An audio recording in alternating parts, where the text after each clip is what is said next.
Men on the march, but not against the enemy. These men are prisoners of war, American soldiers who have been captured by the enemy, now being marched back to a prison camp.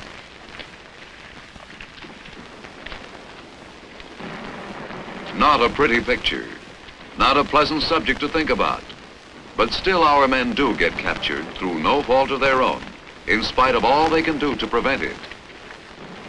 And when they are captured, they end up in places like this, a prison camp, deep within enemy territory.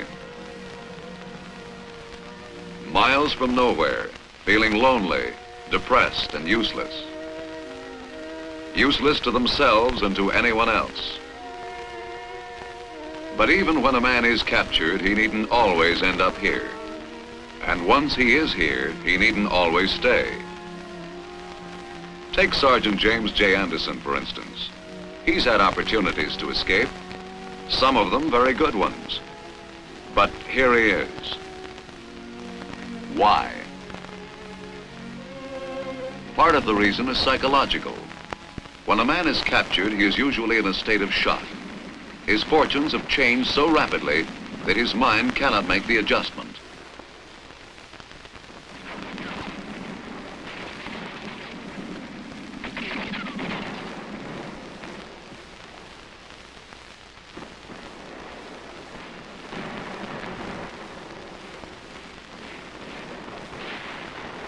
One minute he was fighting the enemy.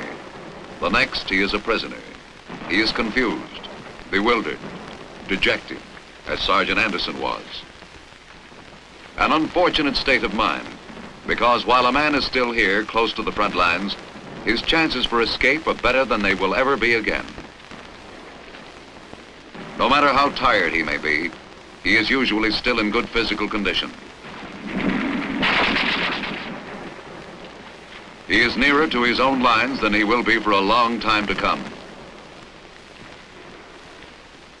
He is not very well guarded. His guards were not trained to handle prisoners. They were trained for combat. Besides, there are not very many of them. In a frontline outfit, there is need for every man. Only a minimum number of soldiers can be spared to escort prisoners to the rear. Often, some of these guards are lightly wounded men who are being sent back to the rear area for treatment. If the odds are ever in favor of the prisoner, it is here, in the midst of frontline area confusion, where everyone, including the guards, is forced to consider his own safety first.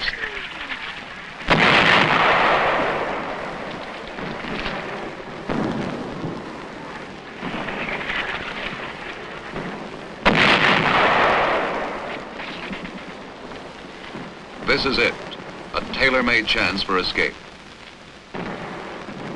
The man who is on his toes is ready to grab the first opportunity. The sooner the better. There may not be another as good for a long time.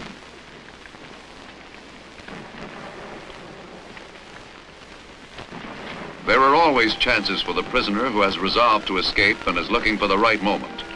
The difficulty is that only a few men are psychologically prepared to take advantage of these opportunities when they present themselves. Only a very few. Unfortunately, Sergeant Anderson was not one of them. Looking back, I can remember other opportunities which I might have seized as well as the next man. There was that sergeant from C Company who was next to me on the march.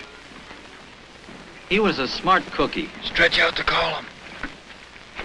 Stretch it out. Stretch out. He really had it figured. As we approached a curve in the road, he got us to stretch out the column because he knew this would momentarily put him out of sight of the rear guards as we went around the curve. When the time came, he knew what to do.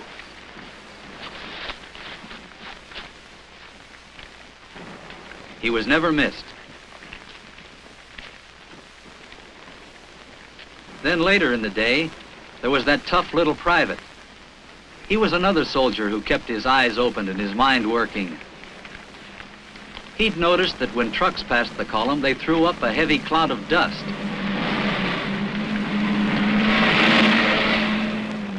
To most of the men, the dust was just another annoyance, choking up your lungs and getting in your eyes.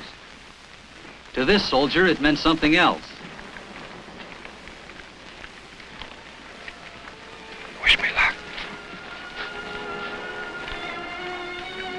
Yeah, he took a chance. So did the others who got away. Sure, escape can be risky, but I found out that it's also risky to spend time in an enemy prison camp. You risk not only your body, but your mind. Escape becomes more and more important. I keep remembering the night we spent at the division enclosure. That was one of the best chances I ever had. We were still quite close to the front, and there wasn't much of a moon. The enclosure was just a field, with some barbed wire around it, and there were only a couple of guards patrolling the outside.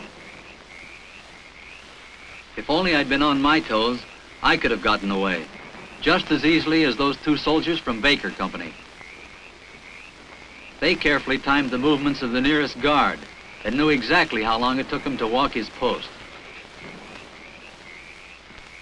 At the right moment, they took off.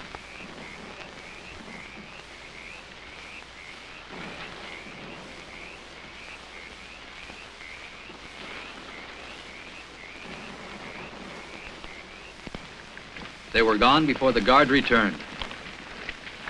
Did they get back? Probably. We were still only a few miles from our own lines. But Sergeant Anderson was still there the next morning when the trucks came for them. So were two other men from his unit, Smitty and Tex. Transportation. Yeah, looks like we ride. That's right, transportation. But it only meant that they would now be moving much faster to the rear. Every man who is a prisoner has thoughts of escape. Getting on the trucks, they began to realize that from here on, escape would be much tougher. And they were right about that. From now on, they would be in the hands of military police, who were specially trained for guarding prisoners. Escape would be tougher, yes, but never impossible. Remember that the further a prisoner is moved from the combat zone, the more difficult it will be to work back to his own lines. He must keep his eyes and ears open and stay alert. He must not give up hope, because there is always the chance that something will turn up at the most unexpected moment. That something may happen which will provide the opportunity. Hey, look! Airplane!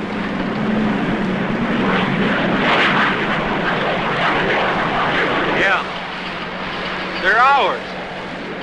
That's what's worrying me. How come?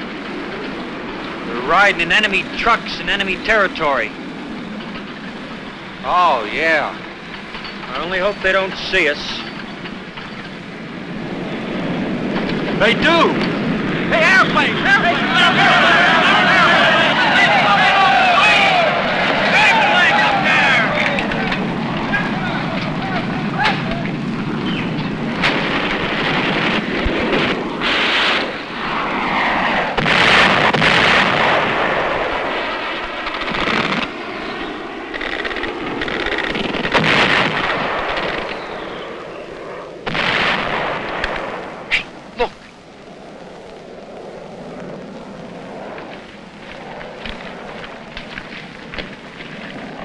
I'm going with him. At ease. Huh? Puteg.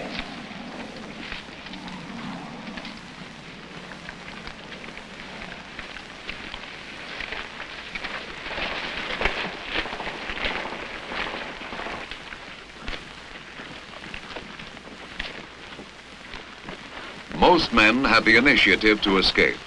Nobody likes being a prisoner. It takes courage, of course, quick thinking and a little luck. But mostly it takes the will to escape. That's what that corporal in the boxcar had.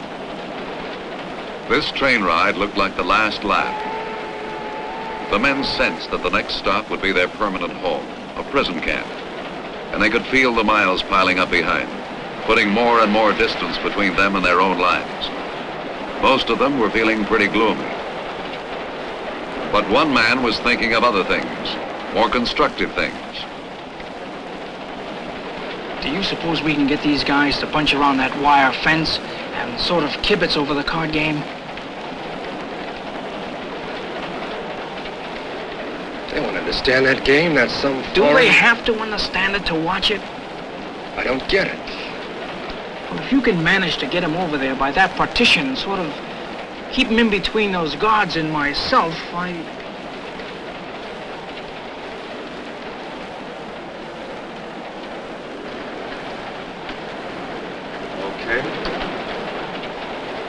Say, let's watch the card game.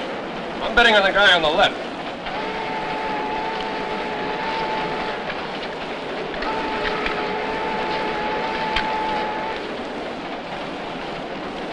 Well, I can't understand that game. Sure you can.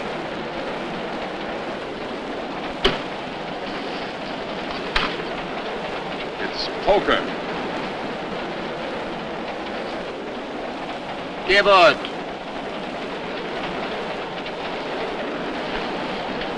Guess it makes them nervous. They can't stand a little kibitzing.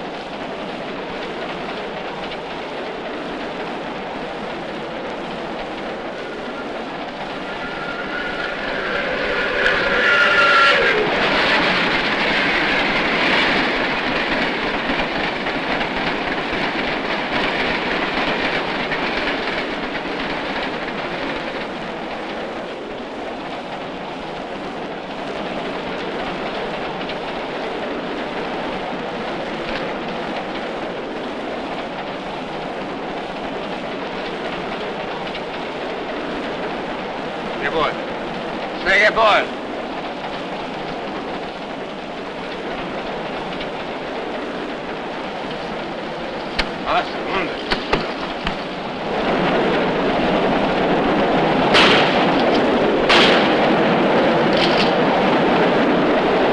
Yes, the corporal even chose the correct side of the car so he wouldn't land in front of an approaching train, and to also make it more difficult for the guard to fire at him. Initiative and determination. That's what it takes. But what about Sergeant Anderson? Sometimes it's hard to remember how long I've been here. Those guys that made their escape, they must be back in the States by now, eating steak and ice cream and sleeping in beds with clean white sheets. Well, this is hardly a place I'd choose for a vacation.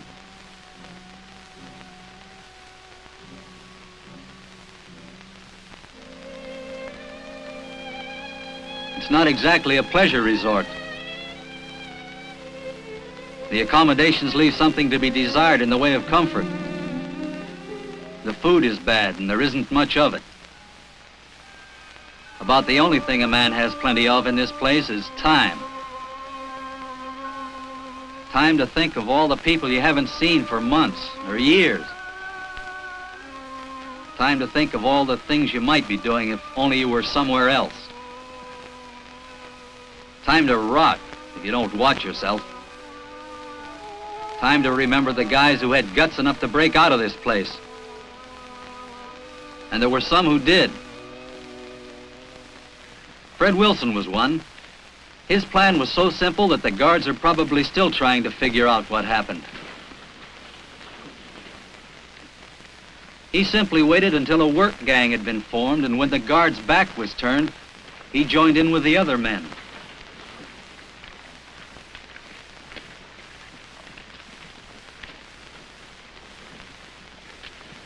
He chose a day when the work detail was heavier than normal.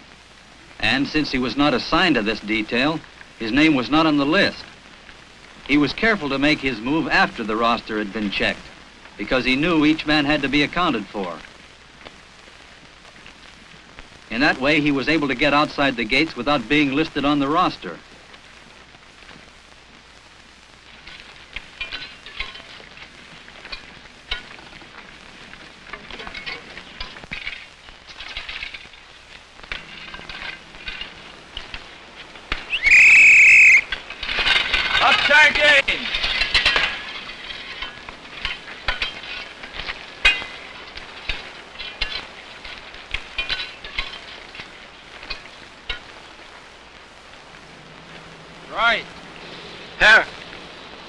Adams. Here. Koloski. There. Smith. Here. Abrams. Here. Green. Here. White. Here. Williams. Here. Addy. Here. Swede. It was customary for a roll call and a head count to be taken by the guards at the end of a day's work. When each man on the list was accounted for, they were ready to march the detail back to the PW compound for the night. Roar in. Boss, front.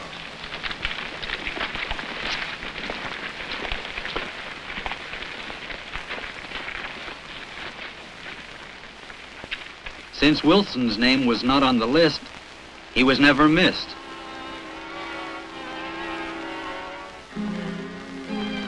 Then there were the surveyors. That's the name everybody remembers those three fellows by. They really had a lot of guts and even more imagination.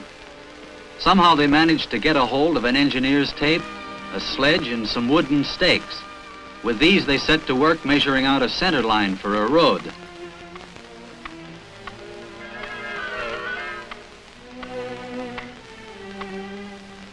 The guards assumed, of course, that they had been told to stake out the area, because they knew that prisoners never did any more work than they had to.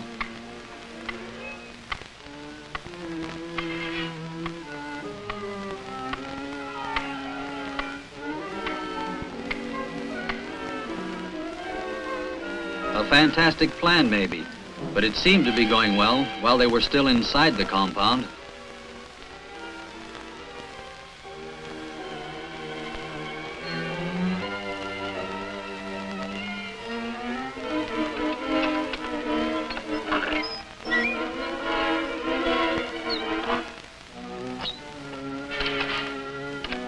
Even the guards at the gate were taken in.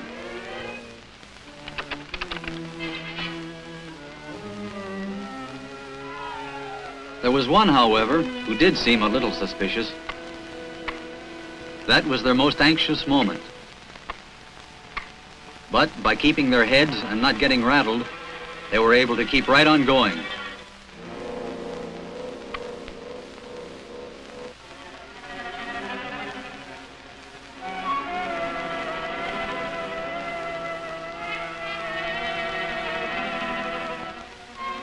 While they were sweating it out, the guards were joking about the prisoners asking them to work.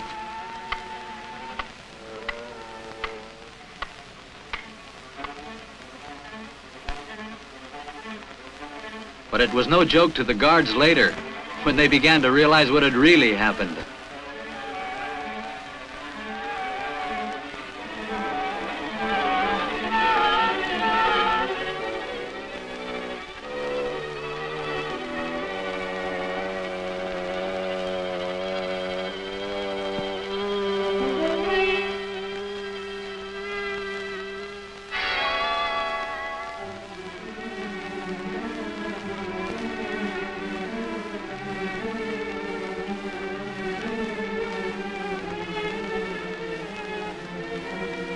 Of course, these escapes had some repercussions.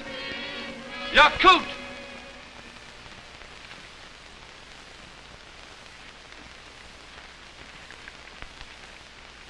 Agnes, Addies. Cigarette? Please. I hope you men find our camp reasonably comfortable. Yes?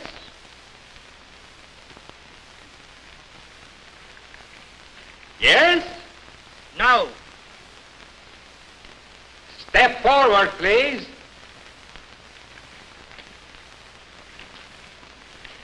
What is the complaint? We need more chow. Chow? What is this? Grub, eat, food. Oh, yes, of course. Your American expressions are so droll. Please make arrangements for more, chow. Any other complaints? Step forward, please. I need a new pair of shoes, sir. Oh, yes. I'm sure we can do something about that. His name, please.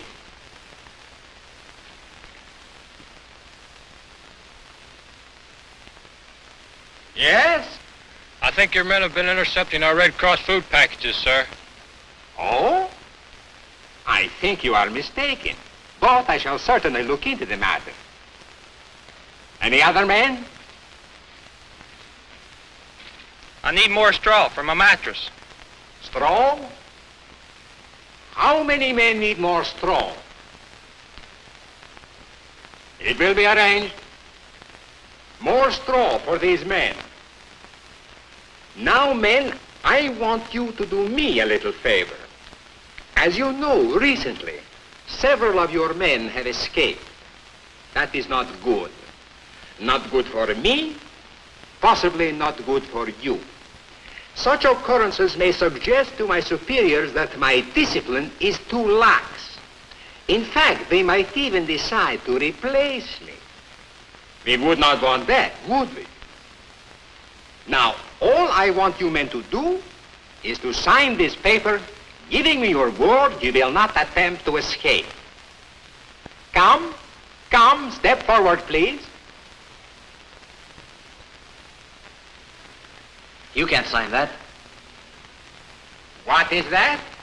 You can't sign that. It's a parole.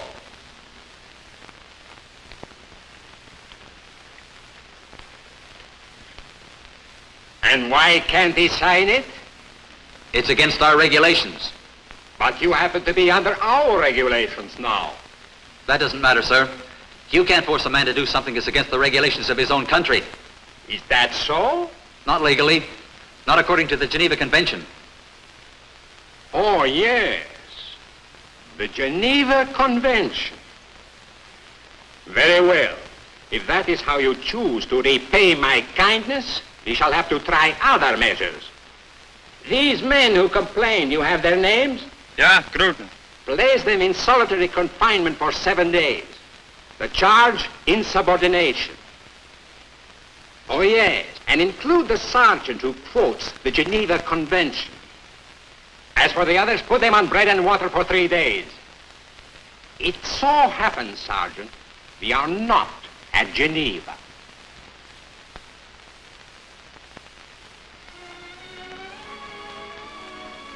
Perhaps it was the punishment, the cruelty and the rank injustice of it, which made me decide that I couldn't stay here any longer. I simply had to get out. All kinds of ideas were running through my mind. Then suddenly it clicked.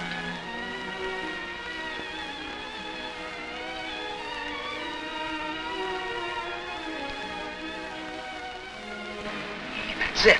A ladder.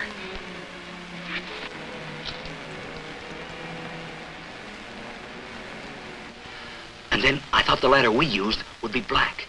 But the ladder to be used as a decoy should be light-colored, so the guards can spot it without any trouble. Yeah. Well, it's okay with the escape committee. Go ahead, Sarge. Thanks. Now, what we need is 2 short ladders and a plank. Say, I think I can get 1 ladder from the tool house. Okay, Tex. Smitty and I will dig up some boards and make the other one.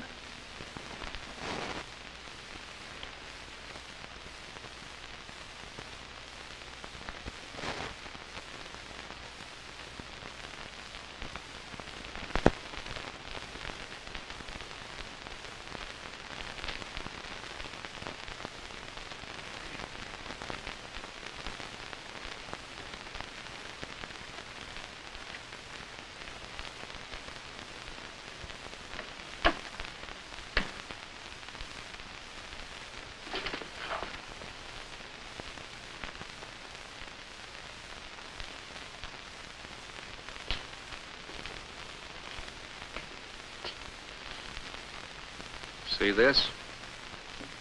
What is it? A key to the tool house.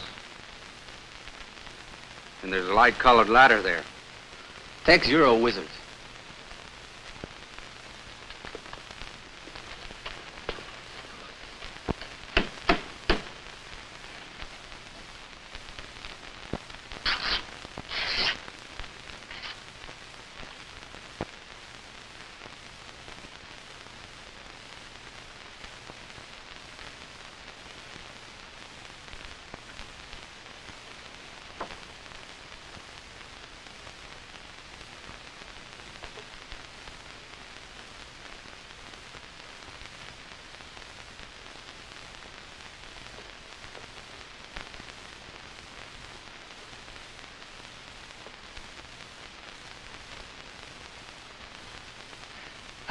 I can shove back to fall down so the guards can't tell where we go over the fence.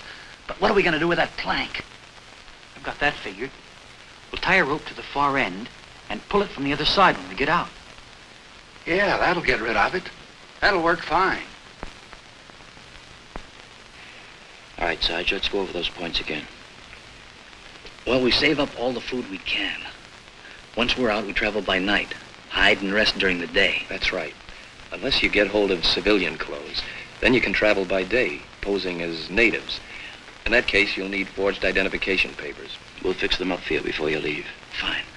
Then once across the border, we contact the American Consulate General. And don't forget, don't talk to anyone about the details of your escape. Save those for the army attaché or the intelligence officers. Talking to unauthorized persons could hurt chances of escape for others. I've got you. Make sure you pass these things on to Tex and Smitty.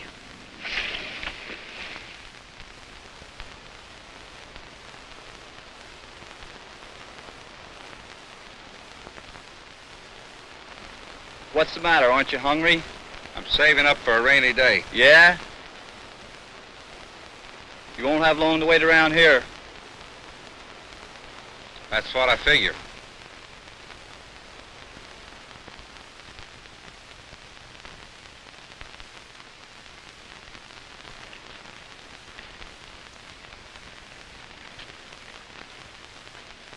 Now avoid this main road and this railroad. They're probably patrolled.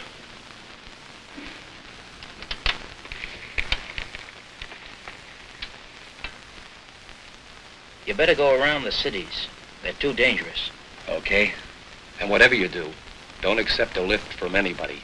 The only people with vehicles in this country are on official business. We'll remember. I guess that's all. Here are your papers. Thanks. Don't use them unless you have to. We won't. Remember, everything is set to start at 2200 hours sharp. After that, you're on your own. Right. Good luck.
Hear anything?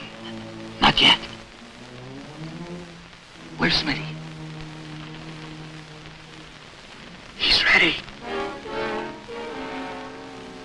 Hope Jones doesn't have any trouble with that ladder.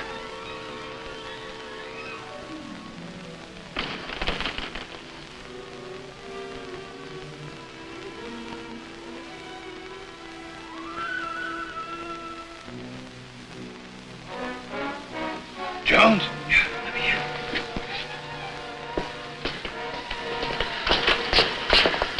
Ladder's up. Good. All right, you guys, let's have some noise. Hey, no!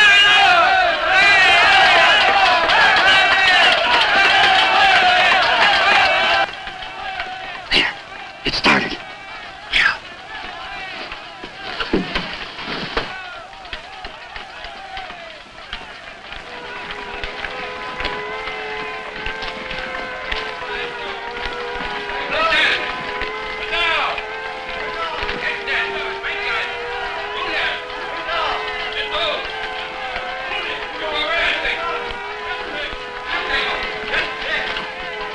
Good.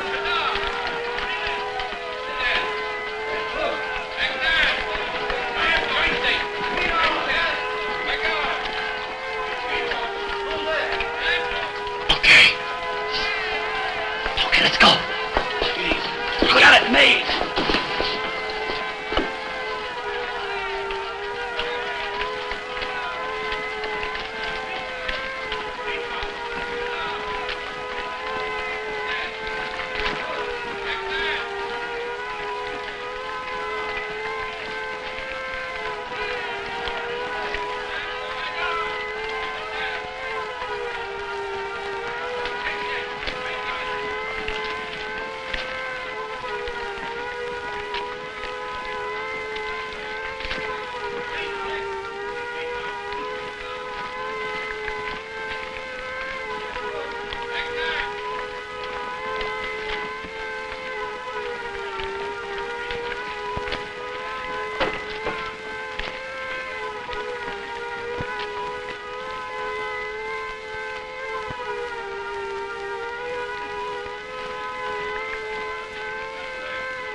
Well, what are we stopping for? A road.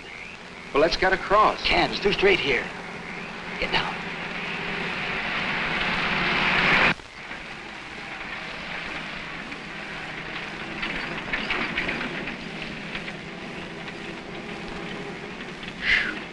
I see what you mean. Those lights would have picked us up sure as shooting. There's a curve down here. Come on.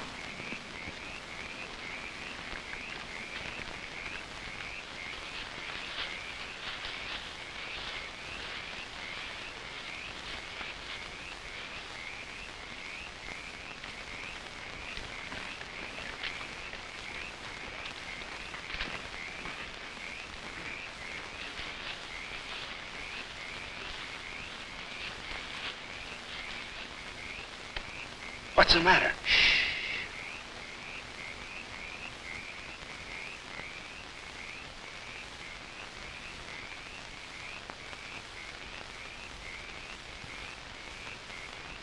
Do we have to cross those tracks?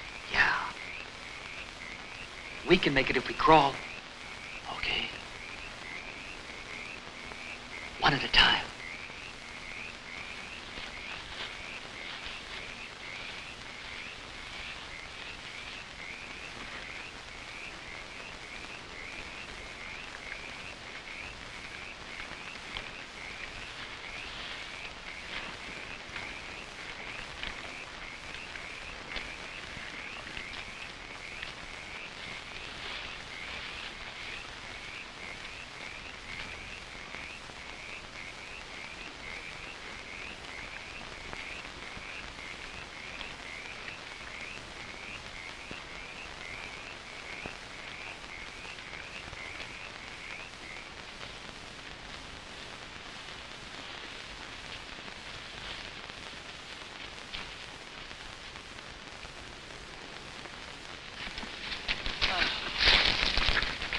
Boy, I'm bushed.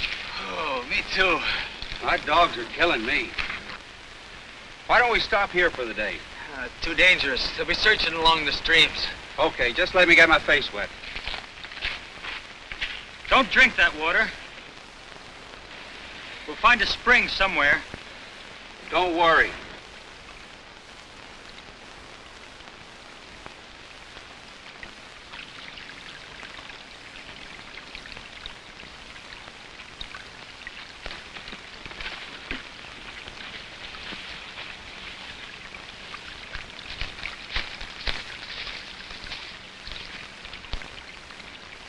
Hey, you guys.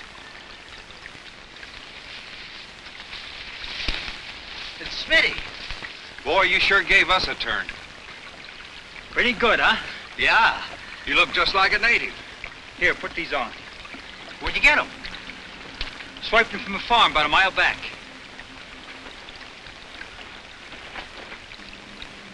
What happens if they catch us in these? You got your dog tags. Yeah, I got them. And you got nothing to worry about. You got identification to prove you're a soldier. Here, let's have a last look at this map. Which way we head? Southeast. That's this way. It's the general direction of this highway. Only we can't use the highway itself. We have to use the back roads and fields. Seems to me the river's our first objective. Yeah. And then we head for the mountains. Right. You got it memorized? Yeah. I can see it with my eyes closed. Hey, what are you doing? You guys are pretty touchy about maps that might show military information. We wouldn't want to be shot as spies, would we? Well, now that you mention it. That reminds me. Let's not go looking for trouble. We don't take any chances we don't have to take. Caution, that's our motto. We've only got one job ahead of us, and that's to get out of this country. Okay? Okay. Okay. One more thing, Tex. They don't chew gum around here. Huh? Oh.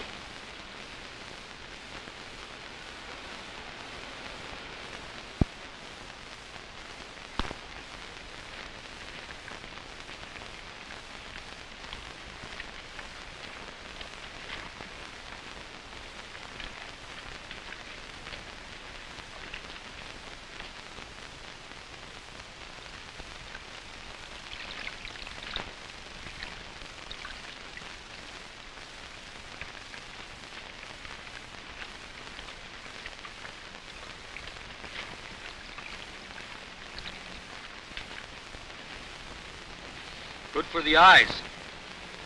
Good for the stomach, too.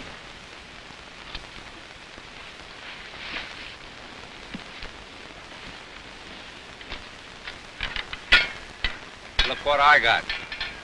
What are we going to do with them? These will give us an occupation. We can work on the roads. Tex, I think you got something there. And that way we can travel by day.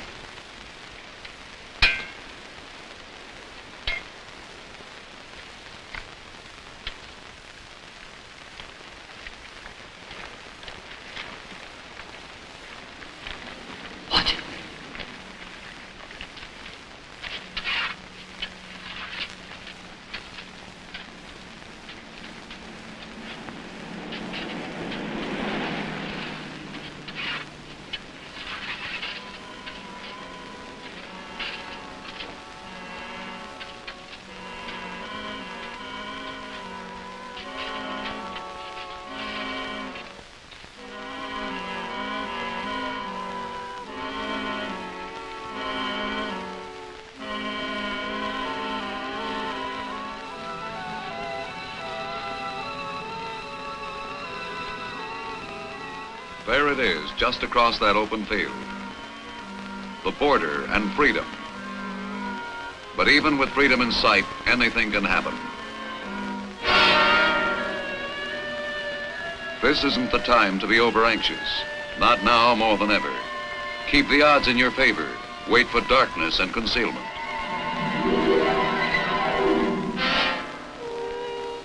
This is the moment every man taken prisoner hopes for. Freedom ahead for those who dare to make a try for it. Let's go!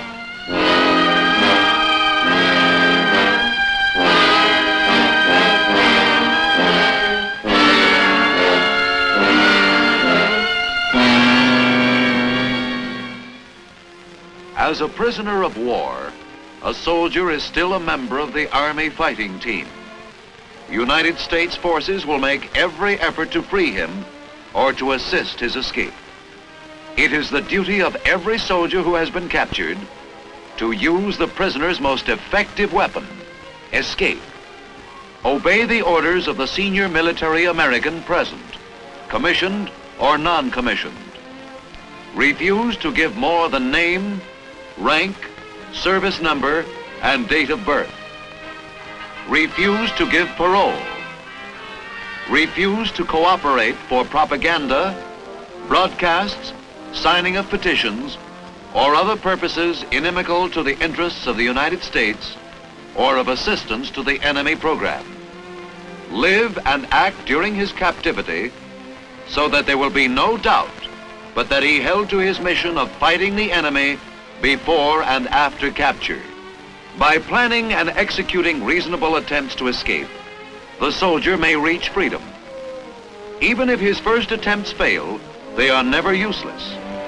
Any well-planned escape or attempted escape requires the enemy to utilize additional troops both in guarding prisoners of war and in searching for those who have escaped. Escape can save you from years of prison misery.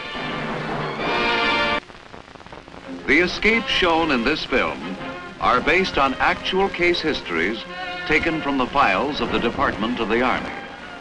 Variations of the escape ideas shown here can be adapted to existing conditions and circumstances to ensure a successful escape.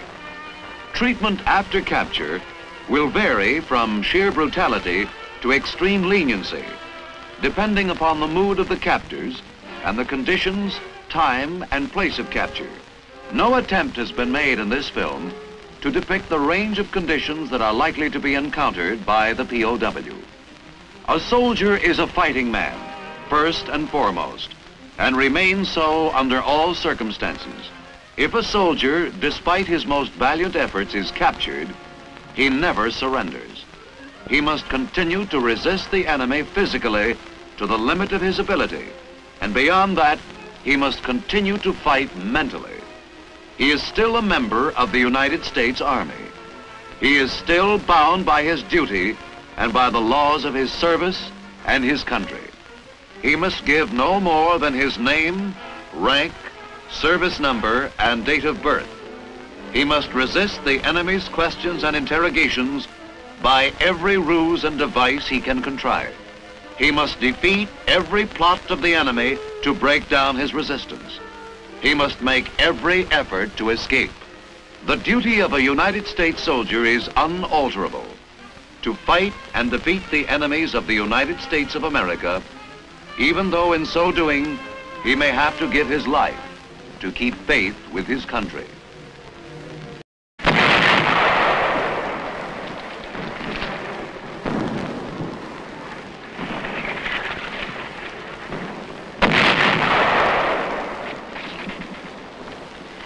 This is it, a tailor-made chance for escape.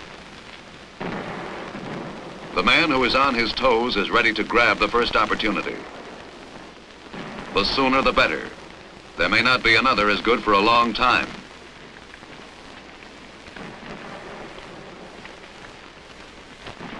There are always chances for the prisoner who has resolved to escape and is looking for the right moment. The difficulty is that only a few men are psychologically prepared to take advantage of these opportunities when they present themselves. Only a very few. Unfortunately, Sergeant Anderson was not one of them. Looking back, I can remember other opportunities which I might have seized as well as the next man. There was that sergeant from C Company who was next to me on the march. He was a smart cookie. Stretch out the column. Stretch it out. Stretch out. He really had it figured. As we approached a curve in the road, he got us to stretch out the column because he knew this would momentarily put him out of sight of the rear guards as we went around the curve. When the time came, he knew what to do just as easily as those two soldiers from Baker Company. They carefully timed the movements of the nearest guard and knew exactly how long it took him to walk his post.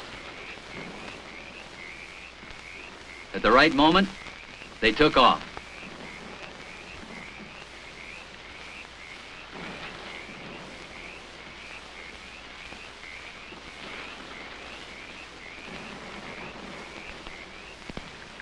They were gone before the guard returned.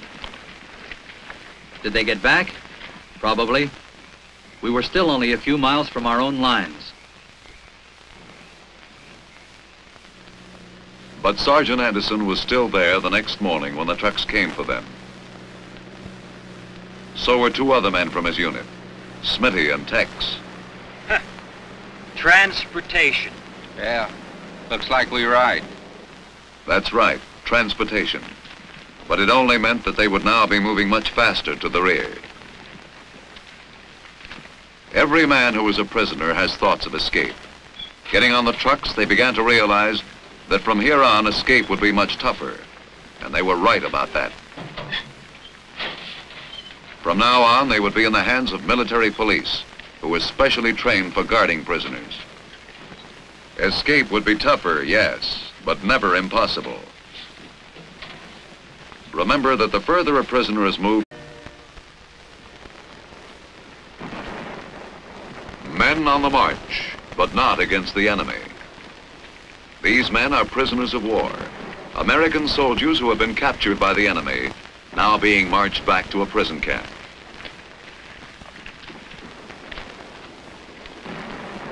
Not a pretty picture, not a pleasant subject to think about, but still our men do get captured through no fault of their own, in spite of all they can do to prevent it.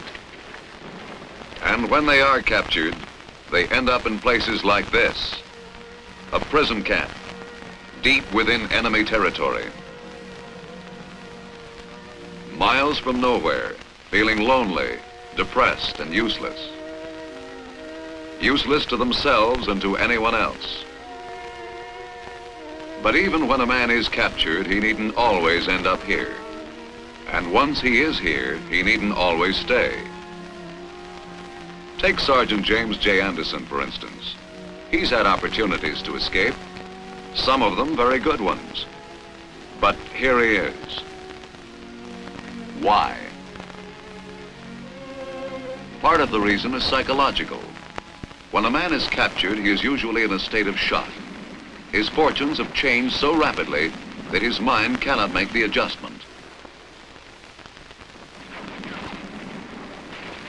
To do.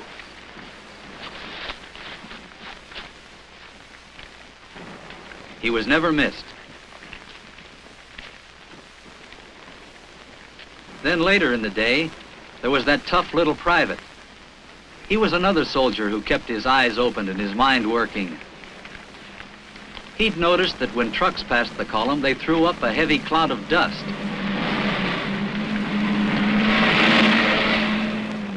To most of the men, the dust was just another annoyance, choking up your lungs and getting in your eyes.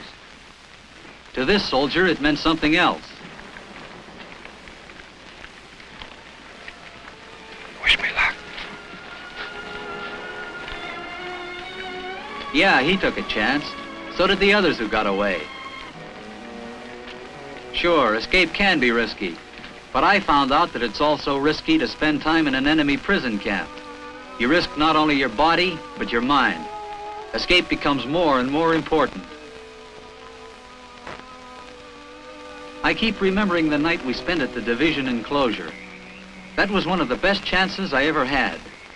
We were still quite close to the front, and there wasn't much of a moon. The enclosure was just a field with some barbed wire around it, and there were only a couple of guards patrolling the outside.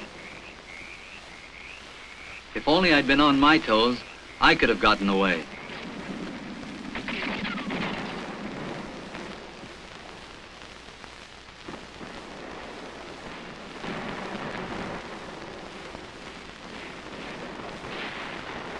1 minute he was fighting the enemy.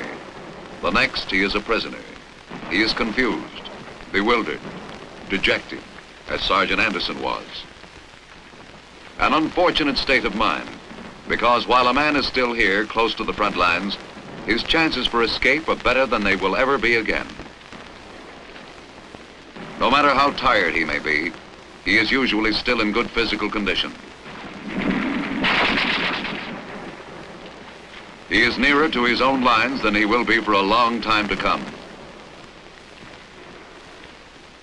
He is not very well guarded. His guards were not trained to handle prisoners. They were trained for combat. Besides, there are not very many of them. In a frontline outfit, there is need for every man. Only a minimum number of soldiers can be spared to escort prisoners to the rear. Often, some of these guards are lightly wounded men who are being sent back to the rear area for treatment. If the odds are ever in favor of the prisoner, it is here, in the midst of frontline area confusion, where everyone, including the guards, is forced to consider his own safety first.